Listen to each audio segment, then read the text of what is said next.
Crianças às vezes precisam de coisas assim, bonitas e coloridas para comer, nem esses bolinhos. Os pais batem verdura no liquidificador, fazem molhos, tortas, tudo para que os filhos comam bem. Nós vamos falar agora com a nutricionista Gabriela Vilas Boas, esclarecer dúvidas sobre a alimentação das crianças. Tudo bem? Boa tarde, Neila. Tudo bom? Essa jovialidade sua é alimentação? Eu espero que tenha contribuído. Muito bem, ela parece uma menina.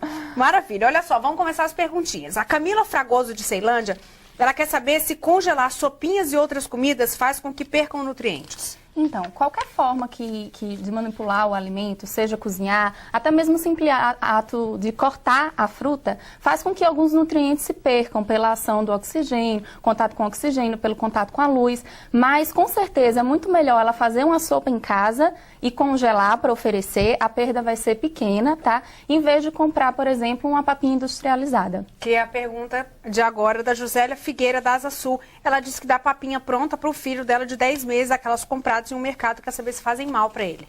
Então, não é que faz mal, mas não é a forma mais indicada de se oferecer o alimento para a criança.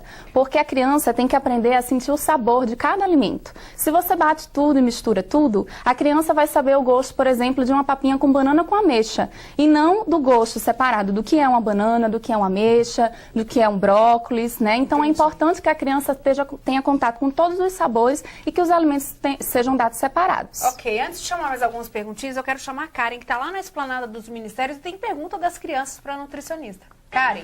Exatamente, Neila. A criançada aqui está bem curiosa. Vou começar pelos meninos. Qual é a sua dúvida? Porque eu como muito e não engordo. E tem o contrário também. Porque eu como um pouco e engordo. Então, os meninos querem saber por que alguns comem muito e não engordam e por que outros comem bem pouquinho e acabam ganhando mais peso. E aí?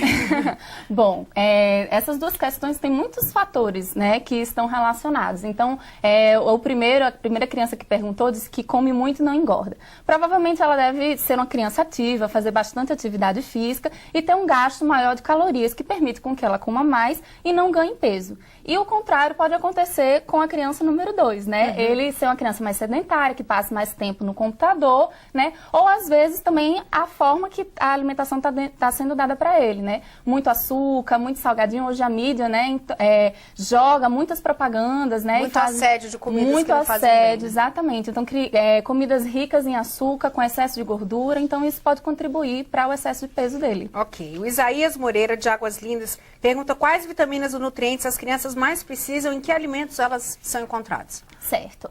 A criança, né, como todos os seres humanos, precisam de todas as vitaminas e nutrientes.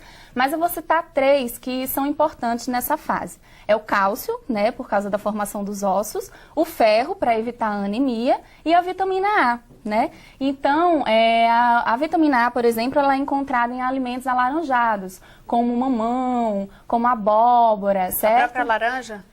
A laranja tem mais vitamina C, apesar da cor, certo? Uhum. Alimentos também, animal também, como a carne, né? Então, a gente encontra nesses alimentos. No caso do ferro, a carne também é uma importante fonte. Nós temos as fontes, né, também vindas do feijão. E aí vai uma dica que é pingar umas gotinhas de limão ou de laranja no feijão para que o ferro esteja mais disponível, né? E com relação ao cálcio, a grande fonte de cálcio, né, são os derivados do leite e o próprio leite. Os iogurtes, os queijos, a coalhada. Então, são fontes que você encontra o cálcio com facilidade. Capricha na alimentação aí. No Lago Sul vem a pergunta da Gilma Maia. A minha filha tem 12 anos, já está com triglicerídeos alto e o HDL baixo. Quais alimentos indicados para contornar essas situações? Então, geralmente o triglicerídeos ele aumenta quando a criança consome um alto teor de açúcar que não é absorvido pelo organismo, né? E ele se transforma em gordura, certo? Então, provavelmente a gente teria que reduzir o consumo de açúcar refinado, que geralmente são encontrados nas balas, nos doces, né? E em carboidratos que a gente chama carboidratos refinados, que é o pão branco, o macarrão, né? Então, tem que balancear um pouco esse consumo desse tipo de alimento. Ok, estão perguntando aí se nós somos parentes. Estão ligando, não somos parentes. Eu queria ter essa carinha de novinha que ela tem, mas não tenho. Mais perguntinha da Karen lá da Esplanada. Karen? Olha, a doutora estava falando sobre doces. As crianças perguntaram por que quando elas comem doce antes do almoço, uma balinha, um chocolate, elas perdem o apetite. E a Maria tem outra pergunta. Eu queria perguntar se comer muito salgado ou hambúrguer, essas coisas assim que engordam, doutora, qual é a resposta?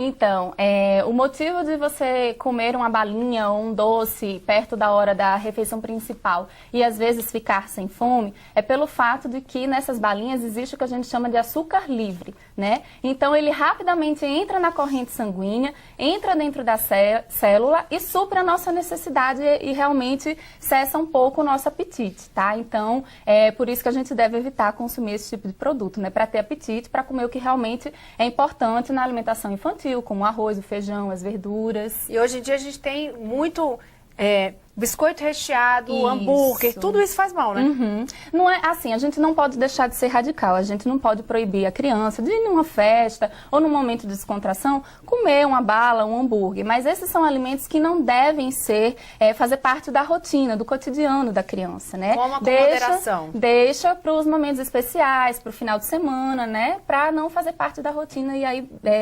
complicar um pouco a situação. Ok, Zurana Oliveira do Penorte diz o seguinte, que o bebê dela tem 1 ano e não bebe água. Como fazer para ele beber água e gostar?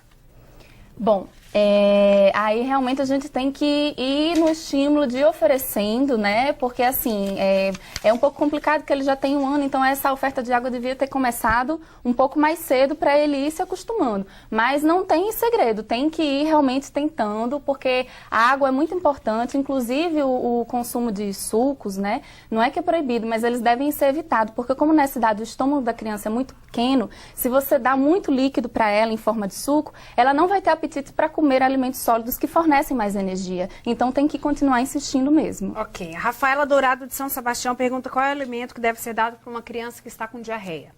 Bom, a criança com diarreia, primeiro de tudo, tem que estar muito bem hidratada, né? Se é uma diarreia que persiste há um tempo, primeiramente ela tem que procurar, né, um profissional para ver o que é que está causando essa diarreia. Será que foi algum alimento que ela consumiu contaminado? Foi por causa de uma alergia alimentar? Então a gente tem que procurar as causas dessa diarreia para que a criança não se desidrate e outras consequências possam acontecer por causa dessa diarreia, né?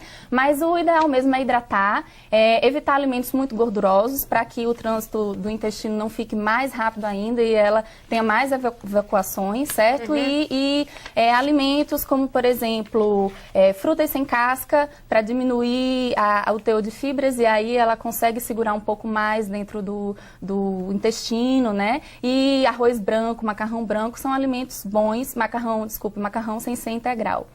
São alimentos bons para estar consumindo nessa situação. Poliane Fontinelli de Braslândia, ela quer saber que outros alimentos podem substituir o valor nutricional da carne para crianças, essa última pergunta.